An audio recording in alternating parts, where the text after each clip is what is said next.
I begin only because I am older than Slavoj. And it's also why I have the best chair.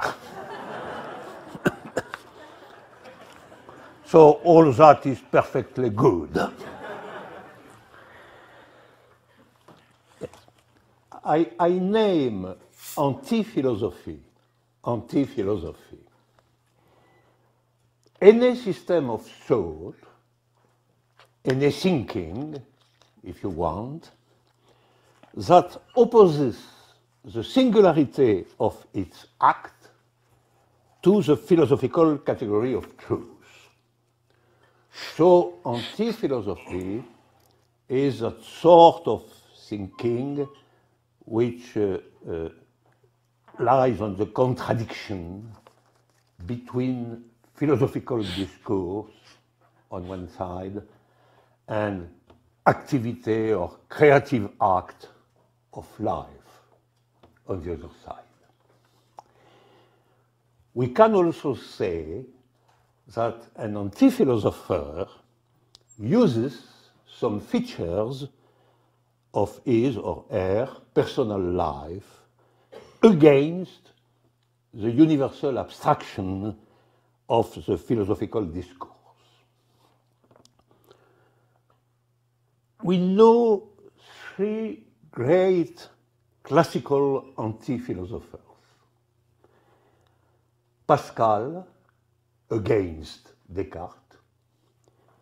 Rousseau, against Voltaire and Hume.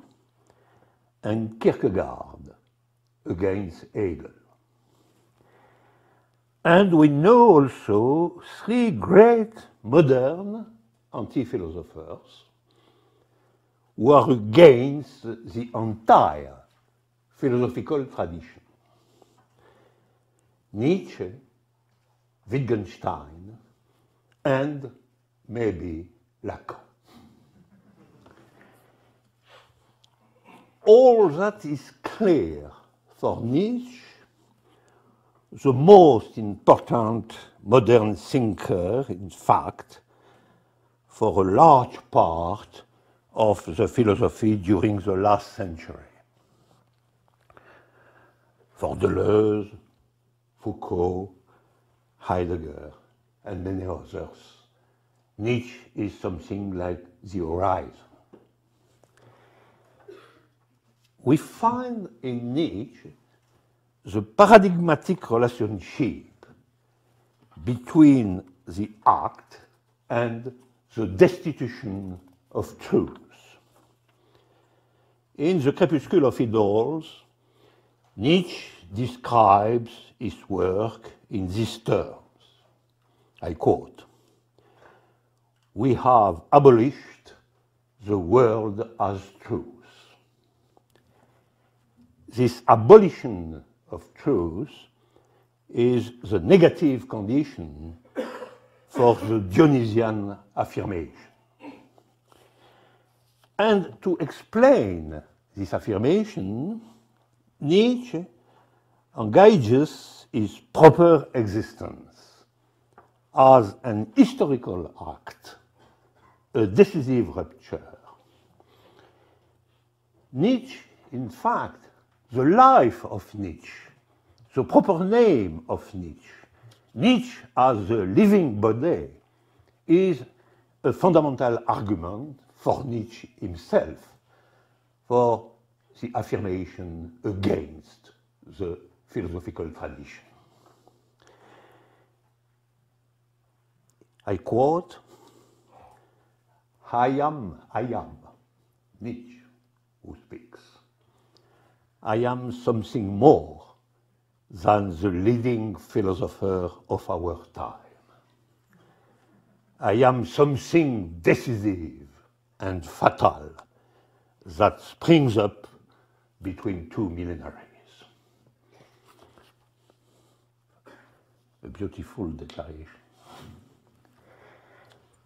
Here we have the pure form of anti-philosophy, an act of a violent subjective nature destroys the philosophical tradition which encloses the life with the word truth.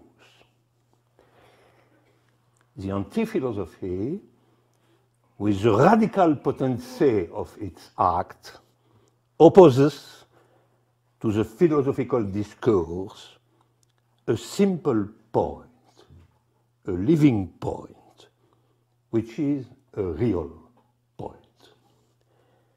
And it is why the victory of anti-philosophy is a certainty, because it's the victory of the real against the dead form of philosophical rhetoric.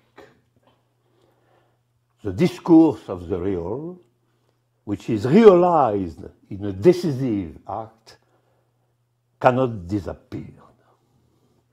Lacan himself writes, "It is not I who will win out, it's the discourse that I serve." But this discourse is the discourse of analysts, where the crucial point is the epiphanic apparition and disparition of the real of a subject. So the victory of psychoanalysis is the victory of the real itself. For Nietzsche or Wittgenstein, this victory is at price of a complete destitution of the philosophical category of truth. Not that the anti-philosophical purpose is to discredit truth, not to refute it. And anti-philosophy is not a critique, but a therapeutics. Man must be cured of the philosophic illness. For Wittgenstein, philosophical truth is linked to the nonsense, and so it is harmful. For Wittgenstein, the victory of the real as an act, finally, of aesthetic nature, realizes the complete elimination of metaphysical nonsense. For Lacan, the problem is more complex. Lacan does not destroy the category of truth. Truth is a word of the Lacanian syntax. Lacan refounded the category of truth. And in this foundation, we find both the destitution of the philosophical category of truth and the necessity to cross through it and get out of it. A long and tortuous coquetry with the category of truth. I will attempt briefly that from 1970, a slow movement does proceed in Lacan towards the destitution of truth and its dismissal. This is articulated to two statements in 1973 in the Séminaire 20.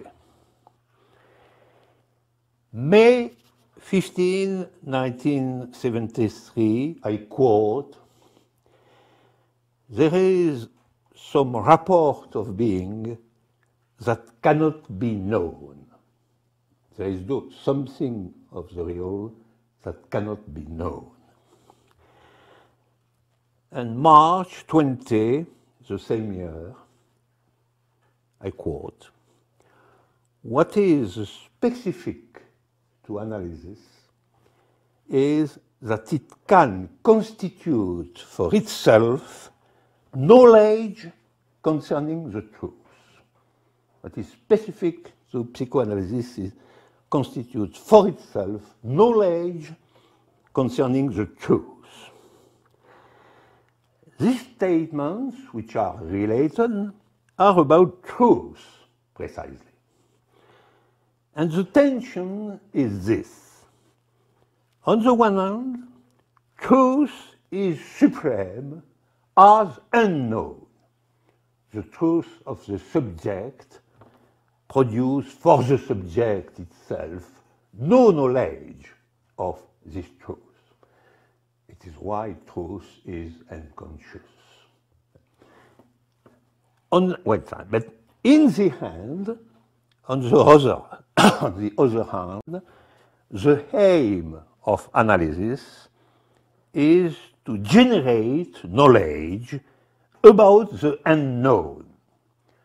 So the paradoxical position of Lacan concerning truth is that there is no knowledge of truth, but finally there is a psychoanalytic knowledge concerning this absence of knowledge. That is the great paradox of the unconscious. The key of this enigma, because it is an enigma, has for Lacan a name, a strange name, a Greek name, which is the mateme. What is a mateme? To understand this name, we must return to the act, to the fundamental analytic act. For Lacan, a subject can have an experience of its proper real only in the form of an act.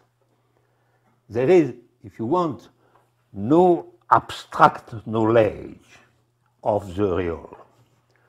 The real is a revelation in the form of an act. And this act is like a cut in language and also a cut in the ordinary representation of the world, representation which is imaginary. So the act suddenly isolates the real from its normal connection to imaginary and to symbolic order. It's very important, this point.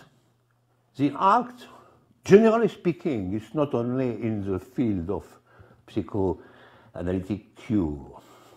The very essence of the act is to separate the real from symbolic context and imaginary context. It is when something of the real is pure, and you face the real not in the mediation of symbolic presentation or imaginary representation, but directly. You face the real. But when you face the real, all is in the form of an act, and not in the form of a knowledge or in the form of an abstract language. It's why that sort of presentation, sudden presentation of the real, it is why the real appears always not as a continuity, but as a point. The real of a subject is always a point of a real point. So we have the question, finally, in all that, where is the knowledge? And where is the truth of the knowledge, or the knowledge of the unknown, to speak as Lacan?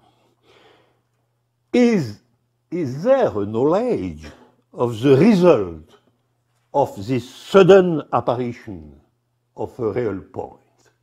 Is there somewhere a connection between knowledge, generally speaking, and the real point? Or have we a sort of mystique of the real, which is an experience, but without any knowledge? The answer of Lacan is that there can exist a knowledge of the real, in some sense, at the price of a rigorous formalization. Because formalization, by the strict use of some letters, reproduces the operation of the real and the separation of the real from its common imaginary presentation. With formalization, with small letters, without any imaginary context, we can touch the experience of the real, and we can have a transmission of that sort of experience. And that is precisely a matheme. A matheme is the formalization of a local form of apparition of a real point. It is why Lacan affirms that, I thought, mathematical formalization is our goal, our ideal. It's the ideal of a complete transmission of something real. This ideal is finally linked not to truth, but to knowledge. A matheme is a form of transmission of a knowledge of the real and not of a truth. The anti-philosophic movement of Lacan during the 70s is to go from truth, which is clearly a category of the first Lacan, go from truth to knowledge concerning the truth, and finally to knowledge alone. And it is the goodbye to philosophy, from truth to knowledge concerning truth, and finally to knowledge alone. And we can say something like that.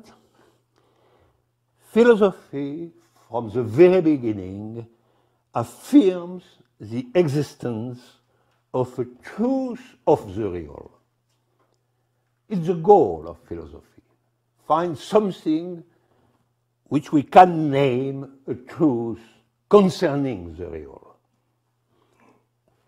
But Lacan affirms that there is a knowledge of truth, as in fact, by the matheme, a knowledge of the act, a transmission of the act by which a subject faces the real. But that sort of experience, the subject faces the real, can be transmitted in the form of the matheme, not as a truth, but as a knowledge. It's why, at the moment of the foundation of the Freudian school, in 1970, Lacan says, I quote, "Truth can not convince, knowledge becomes act." A strange and very dense formula, but clear in its effect. Truth cannot convince, because we don't know if a truth touches the real. But knowledge becomes act.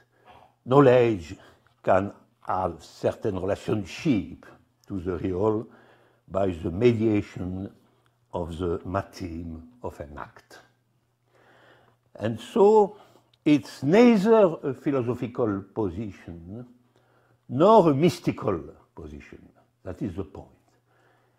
It's not a philosophical position because there is not, for Lacan, a truth concerning the real, but it's not a mystical position because the experience of the real can be transmitted, and can be transmitted by the means of formalization. And so the way of Lacan concerning this point, which is an anti-philosophical way, is also an anti-mystical way. It's not the choice between faith and rational knowledge. There is a way which for Lacan is a rational way, which is not reducible to philosophy, but which is not reducible to religious faith or mystic experience. We can say, in other words, that philosophic supposition is that there is such a thing as a love of truth. There is truth concerning the real, and we have love for that sort of experience of truth. But in addition, think Lacan, philosophy says that there must be a love of the truth. You must love the truth. That is, for Lacan, the philosophic imperative. But what is loved in the love of truth, if there is no really truth of the real? What is this strange philosophical imperative, love the truth, if the truth is not touching the real? And the answer of Lacan is a very complex and singular one. Because the question of the love of truth can be posed for Lacan. Only is this love, that sort of love, is a love of weakness.